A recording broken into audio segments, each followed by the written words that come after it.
Beautiful day, viewers. I'm here again. Glory Samson is my name, and I would love us to discuss on a very important topic. I would love to hear your thoughts on this topic. It's a topic that has been discussed over the years, and I love us to just go over it again. And it's a very lovely topic. It's love.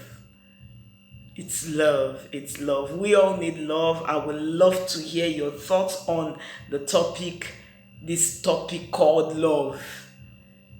And so you can just go to the comment section and let's hear your thoughts. Drop a few thoughts on what you feel about this topic. Everyone need love. Everyone need love. I need love. You need love. We all need love.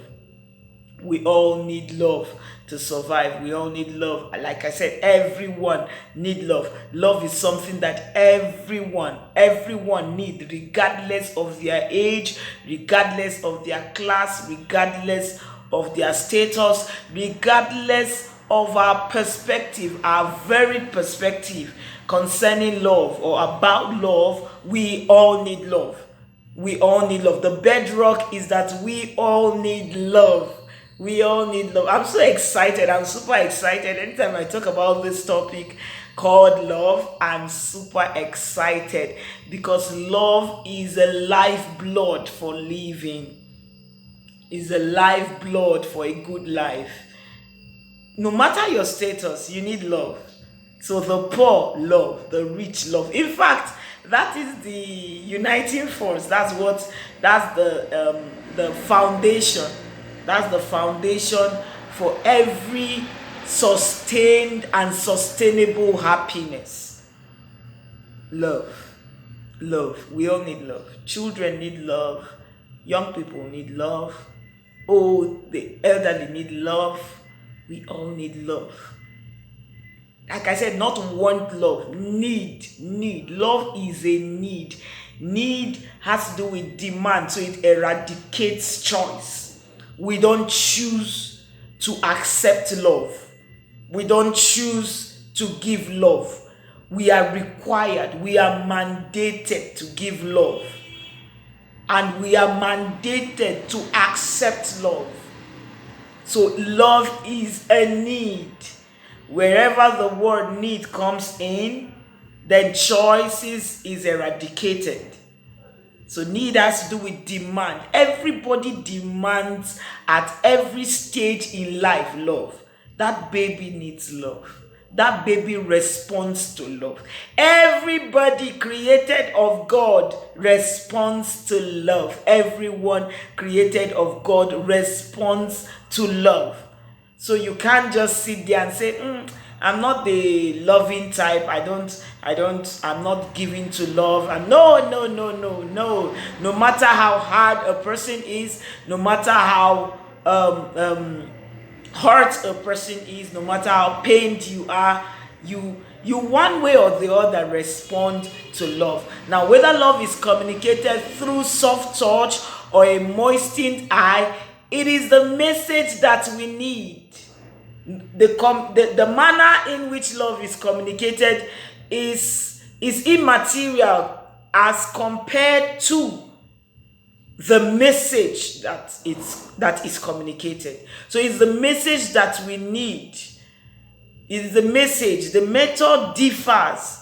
We all have our various methods via which we communicate love. The method differs. From person to person, the method differs. The method differs. Take note, because some of us, we are stereotyped, some of us are straitjacketed, and because we feel that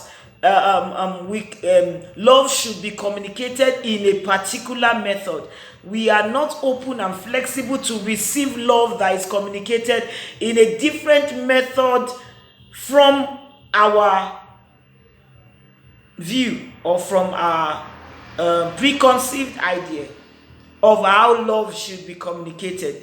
Take note, this afternoon I have come to tell you that the method differs. The method in which love is communicated or through which love is communicated differs from person to person and is totally based on our ideologies and our backgrounds. So some people, I have to laugh to say this, some people communicate love in a very harsh way. They feel love is being a control freak, being tough, and that's the method that they communicate love. You must understand that the message is more important than the method. And so look past the method and get the message. So what am I trying to say? The method is immaterial in comparison to the magnitude of the message itself. So look out for the message. What's this person trying to communicate? What was the intention? What was the intention? What was the, intention before carrying out this act? What was the thought? And that helps us to listen. That will help us to be able to, take our time before judging or, concluding on some persons.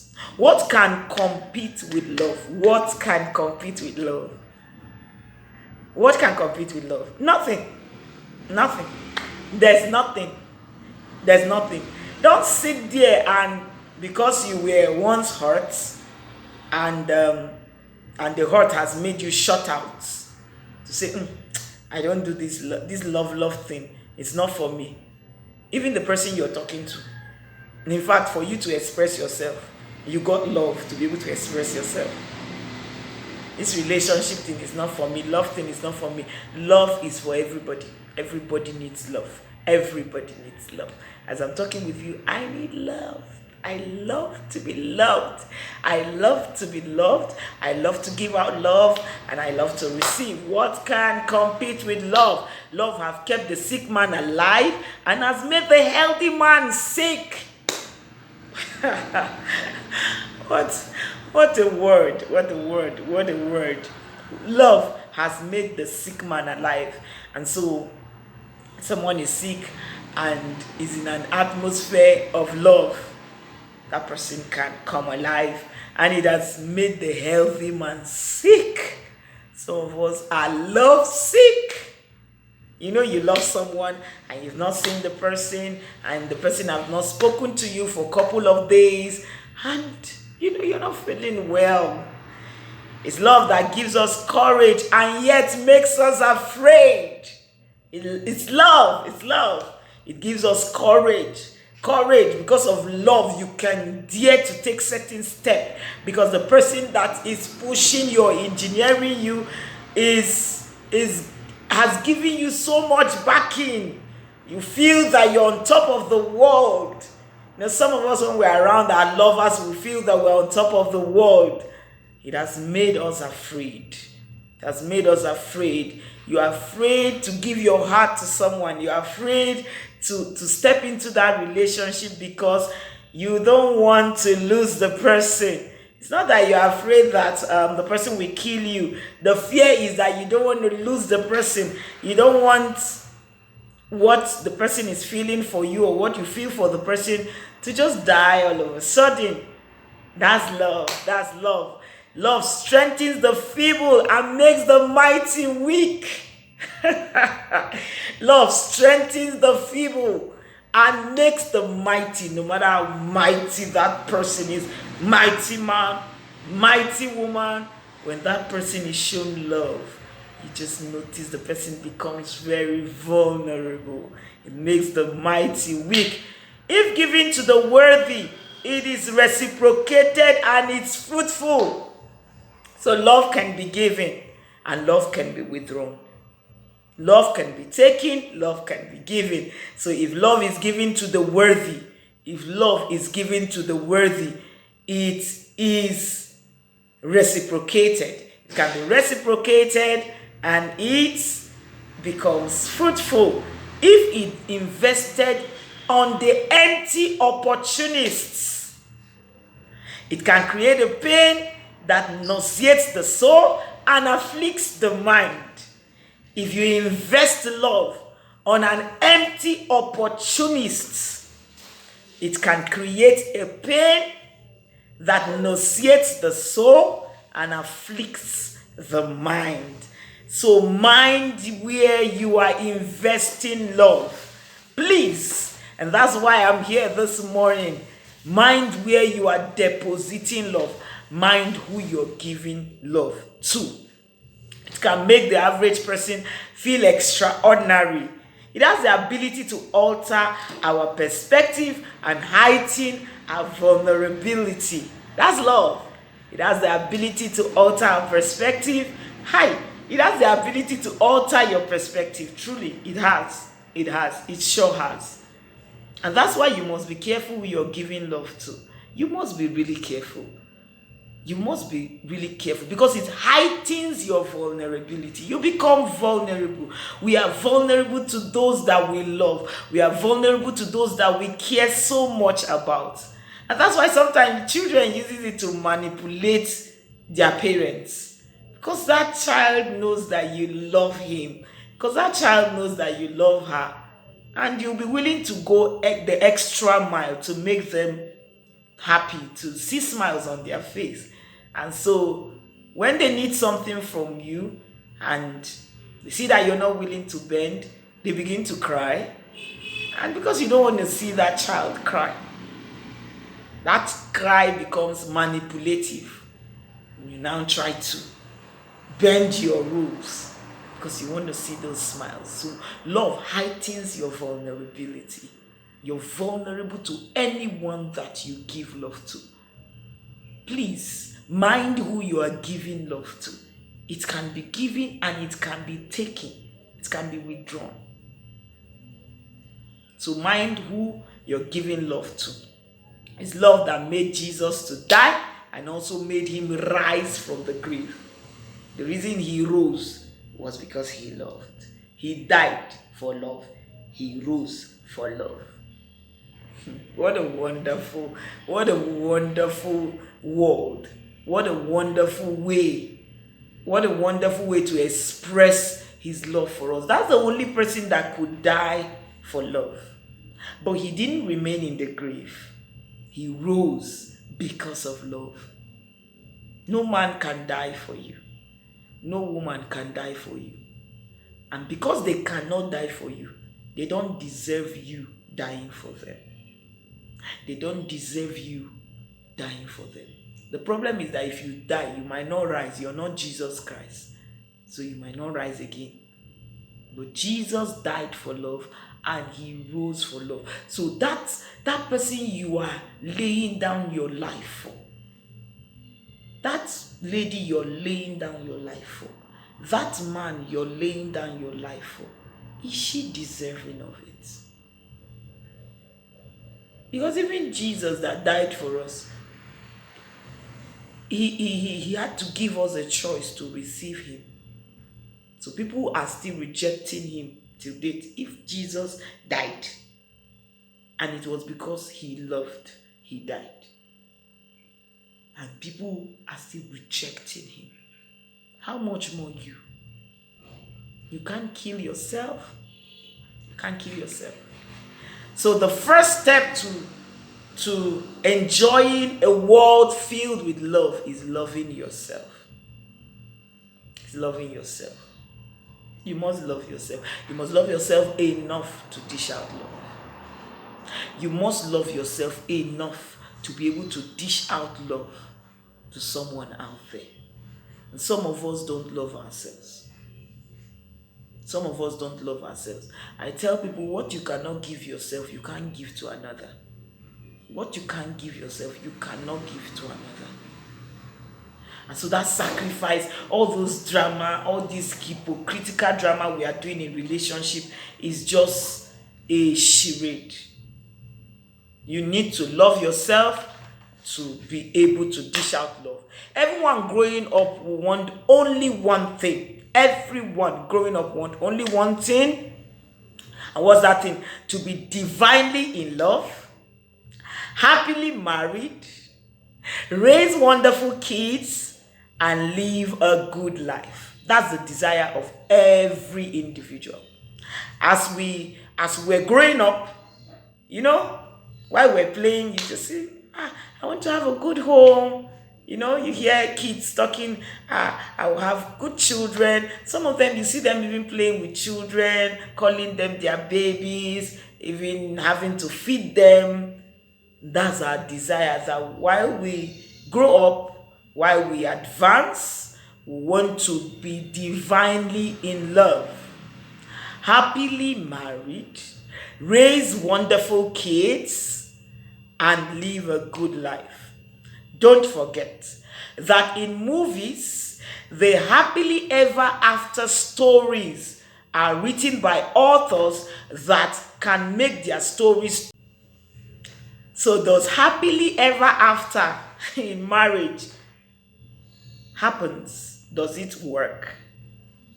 What we watch in movies, is it real? In the real world, is it real? The author of that movie has the ability to determine the end of that movie.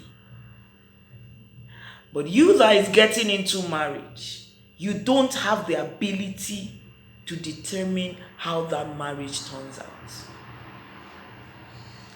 The author of that book had envisaged and can create the end of that book or the end of that story. They are the author and the finisher of the story. But that's not what happens in the real world. That marriage you're stepping into, or that relationship you're stepping into, believing that is going to graduate or finally, metamorphose into marriage, you don't know how it's going to end. We are not given to know tomorrow. We only plant seeds today, believing for a good harvest. But even the farmer that sows a good seed, if he is not careful to nurture and to watch and to water and to monitor this seed, there are tendencies that this seed might not turn out to give him a bumper harvest. Why? Because there are certain factors that comes into play that will affect the seed at its growing stage. It is not different from marriage. It's not different from that relationship. When you're stepping into that relationship and you're stepping into that home, you have a big dream. You have wonderful desires that this marriage or this relationship will turn out well. But as you step in, there are unforeseen circumstances that will hit this marriage, that will bombard this home, that will bombard this relationship. I tell you, there are unforeseen circumstances. Circumstances that you didn't prepare for. And if you are not careful to live a day at a time and daily work to improve on yourself, your ability to love, your ability to forgive, your ability to adjust, no matter the circumstance, you will fail, you will walk out. You watch your dreams crashing before your eyes, and there's nothing you can do about it. And that's why we all advise that every good home is built on Christ. Jesus is the foundation for every good relationship, because he's the only one that knows tomorrow. And he's the only one that can equip you. He's the only one that can even bring the right people your way that will be suitable for your tomorrow. They might not look like it now, but they can withstand the storm tomorrow. They can. So what could happen if our spouses don't meet our expectation? What happens if that loving spouse, that loving fiancé does not meet your expectation when you get married, the only answer is turning back to the Word of God. When you look at another couple's marriage or another person's relationship from afar, or when you look at it even from a very close range, it may seem easier, it may seem wonderful, it may seem in fact, for some of us it even spoils. I want to see my sister's home. You see some couples do this, what do they call it, create this show, the moment they see people, they begin to kiss each other, and it's all smiles. Let me speak broken English here. Nah lie. It's not all. And so don't allow the euphoria, or don't allow the excitement of weddings or occasions push you into making very stupid, hasty decisions. Don't allow physical attributes make you take a lifetime decision that will mar you in the future. We're talking about love. And I'm telling you that as much as we all need love, you must be careful who you dish out love to. Don't be deceived. Marriage in this our fallen world is not easy. It's not. It takes a lot of adjustment. You must be ready to adjust every day to continue enjoying love in marriage. You must be ready to adjust. You must be ready to adjust. You must be ready to adjust. You must be willing to adjust. Adjust your thoughts, adjust your ideologies, adjust your character, adjust everything, your life, the way you live, the way you think. You must be willing to adjust, because marriage is not easy. Marriage takes work. To maintain love takes work and hard work. Nobody has a perfect situation. Nobody has a perfect situation, because there are no perfect persons. There are no perfect persons.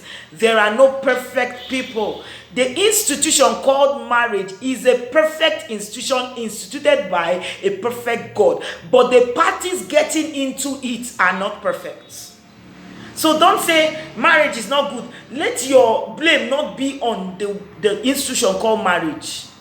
God is a perfect God, and whatever God makes is perfect. So marriage is perfect. What makes marriage imperfect are the persons that get into marriage. So the people getting married are imperfect, and that's what's making their marriage an imperfect marriage. Not the institution itself. Marriage is a perfect institution.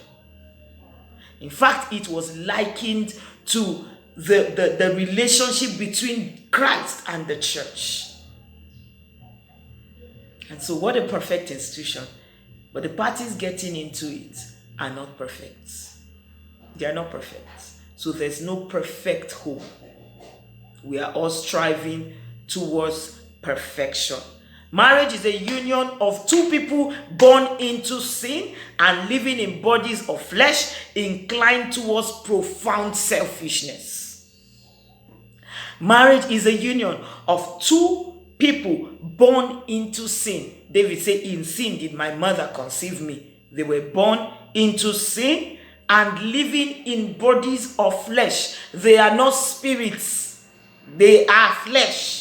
So, and they are two fleshly bodied personalities getting into this institution, inclined towards profound selfishness. Where can we find a glue that will rebound a fractured marriage?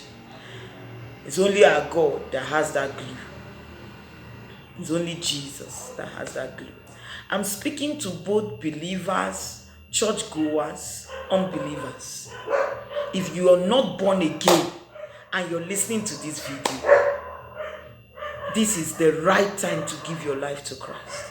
If you really want to enjoy marital bliss, a successful home, this is the right time to run to God. Give your life to Christ.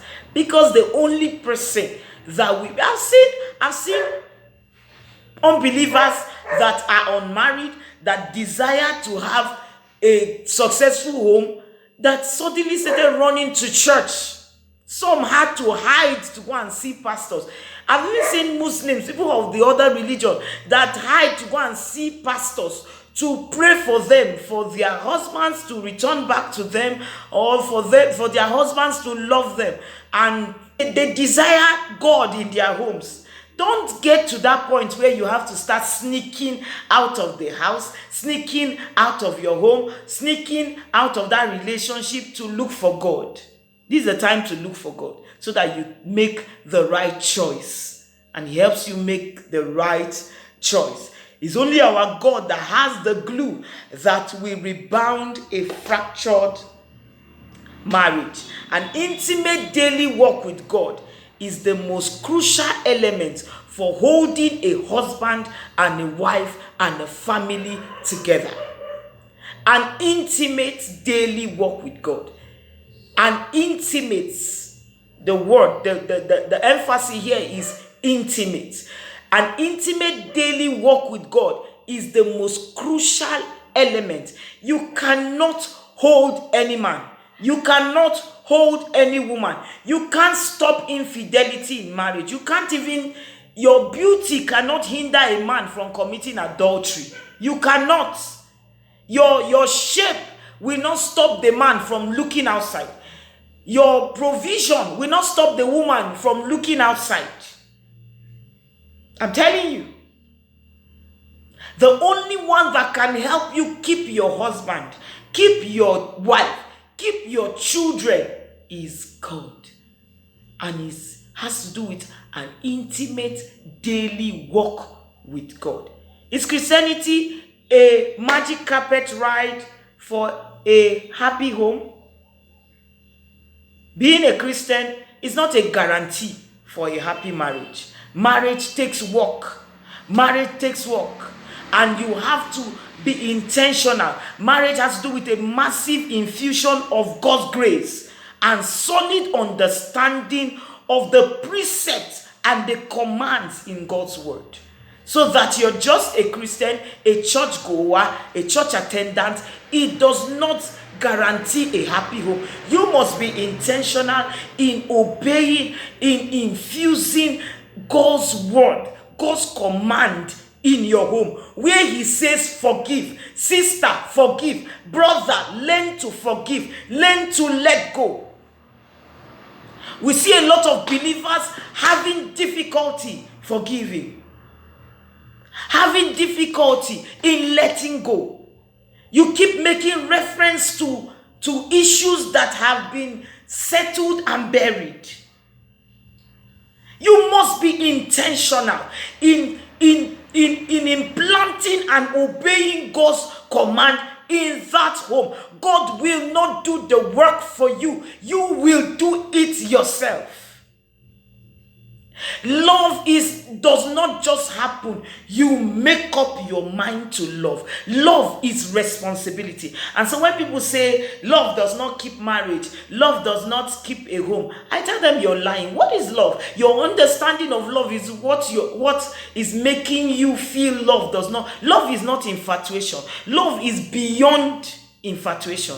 Love is not that feeling, that emotional feeling that made you fall for that man at first sight, or when you met him, or 2 years into that relationship. No, love is responsibility. Love corrects. Love rebukes. Love understands. Love forbears. Love is patient. 1 Corinthians 13. Love bears. Love suffers. Did you hear the word love? No, love suffer. Love suffers. And because you love, you cannot rebuke. So when the person rebukes you, you say he does not love you. Excuse me, what do you think love is? When the person corrects you, he does not love you. When the person is bearing with you, he or she does not love you. Love does not keep record of wrong, so love forgives and forgets. You don't have record. There's no record. And so I submit this afternoon that the only thing that can sustain a home is love. And not just the feeling, not infatuation. So let's differentiate infatuation from love. The Bible says God is love. And if God is love, then love is flawless. Love is flawless. Love is responsibility. Love is responsibility. Love is work. To love, you must be deliberate. You must be intentional to love a person. And you must get ready. The person must be somebody you can forgive. The person's mistakes must be that you can let go and still move on with the person. So love is responsibility.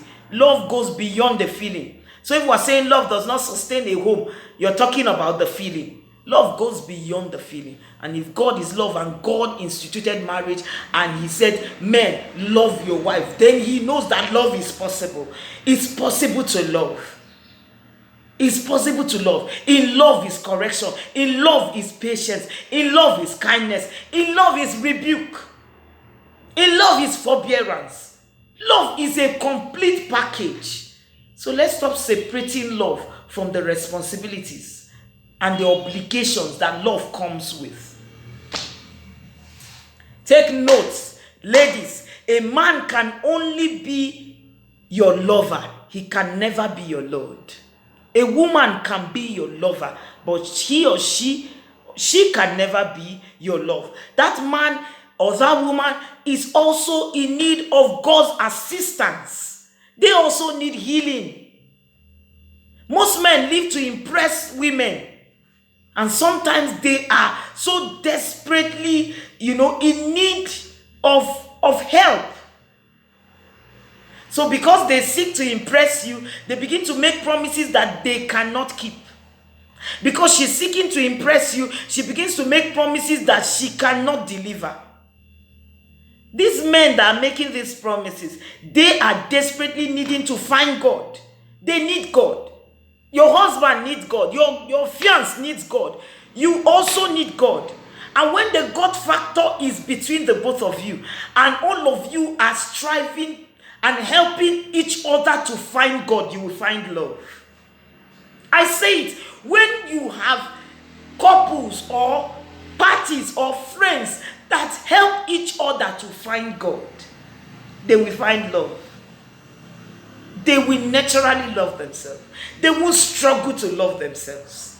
The reason you're struggling to keep that relationship, the reason you're struggling to love that man, the reason he's struggling to love you is because he's struggling to love God. She's struggling to love God. Because God is love. And where God is, love is there. You can forgive him because you love God. And you wouldn't want anything to come in between your relationship with God. And because you want to maintain a solid relationship with God, you will easily maintain a solid relationship with your fellow humans. Eros love is not a replacement for godly love. We have different kind of love. We have the filial, we have the eros, we have the agape, which is the brotherly love. This eros and the filial is not a replacement for godly love. Human love is far overrated in our society. Human love is far overrated. We can use love for a cure for depression and also a way to advertise toothpaste. Check your advertisements. Even to advertise Michelin tire. You see a woman loving a man because of the tire he bought for his car. So we are we are overrating love in our society. But love is not as aspirin that you can take at night and it makes you get up refreshed in the morning. It's not aspirin. You can just swallow aspirin at night and in the morning you are healthy. No. Love grows. Love demands work. Love is responsibility. Love is not the cure. Many times it is the cause of pain.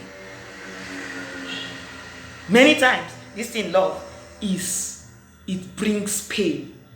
So you that is expecting that because you love, everything should be rosy, everything should be fine, everything should go perfect, you are lying to yourself.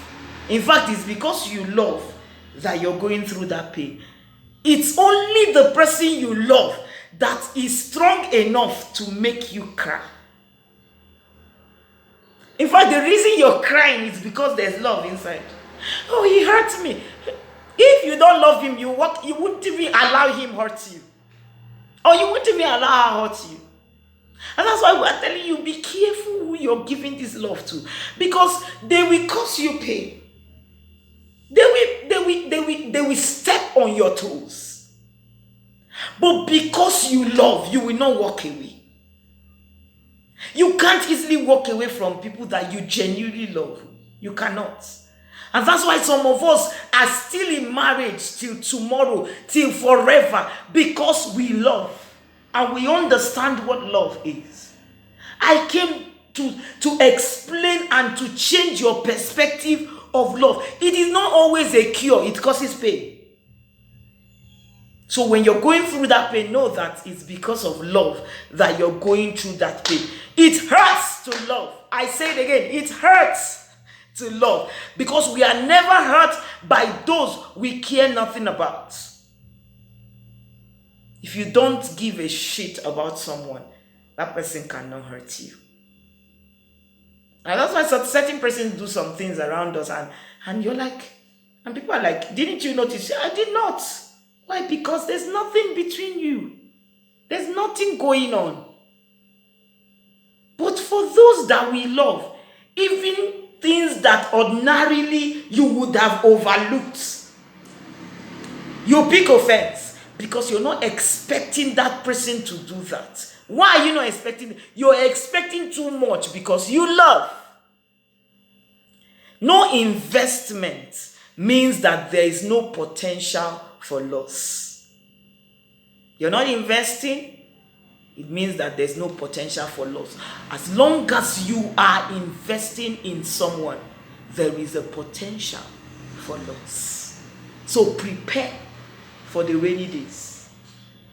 As you're enjoying that first, second, third year bliss in that relationship or that marriage, please prepare for the rainy days. Prepare for the stormy days. No investment means there's no potential for loss. There's investment, then prepare for loss. We need to put love in its right perspective. Many relationships would be healed of terrible disappointment if both parties would stop expecting the other to be an antibiotic for the infection of life. I take that again. Most relationships would be healed of terrible disappointment if both parties would stop expecting the other to be an antibiotic for the infections of life. Real complete healing comes from only the one who made the heart that is now broken. No man can heal you. No lover can heal you. The only one that can heal you is the one that made your heart. And that's the only person that really desires or demands your heart. That's the only person that demands your heart. And that's the only person we should even give our heart to. If both parties in a relationship give their hearts to God and don't give their hearts to themselves, and God is in custody of their heart, none of them will have the power to break that heart, because that heart is not in their hands. You're giving that man your heart, he will break it. Give your heart to God. Give your heart to God. Give your heart to God. And if a man comes into your life, tell him to also carry his heart and give to God. If you even give the man your heart, tell him to help you and join you to give your heart to God too. All of you should hand your hearts to God. Because by the time you hand over your heart to God, I'm telling you, none of you can break each other's hearts. Because the heart is not in your hand. But peradventure, you've given your heart to someone, and he or she has broken the heart. Please, go back to the person that made the heart to be able to repair what was broken. There's no need to hide the truth. Men are not God. No need to hide the truth. No man is God. No man is God. Men cannot restore what life has stolen. No man can restore what life has stolen. So in conclusion, life does have a way of screaming questions that demands answers immediately. And almost every regret you have today evolved when life presented a question and you lacked the answer. Almost every regret you have today or you will have tomorrow evolved when life presented a question and you lacked the answer. The real race to life is to know the answers before life asks the questions. The real race to life is to know the answers before life asks or poses the question. How do you find the answers? A quick one. One, self-knowledge. You must know yourself before getting into any love relationship. In fact, knowing yourself and the background you're coming from will determine the method you will communicate love. You must get to know yourself. Secondly, you must know your source. You must know your source. You must know your source. If you know a product much more than the manufacturer, is of no use, because when that product develops faults, you will need the manufacturer to fix that fault or to create another technology to replace that product. And so you will need to know the manufacturer much more than you know the products. You will need to know God to know yourself. In fact, to enjoy a product, you will need to understand the intent of the manufacturer for that product. And thirdly, you need to know your neighbor. You need to know your neighbor. You were born alone, you will die alone, but you were never created to live alone. You can't know the adult that I am until you have touched the child I was. You can't know the adult that I am. You can't even love the adult that I am until you have touched the child I was. Because every decision I make as an adult were based on the perception of the child that hides behind this older frame. Every decision I made as an adult were totally based on the perception of the child that hides behind this older frame. Until I come your way again to discuss deeper thoughts on this topic called love, share, like, subscribe, and drop your comments at the comment section on this page. Thank you and have a lovely day. Bye.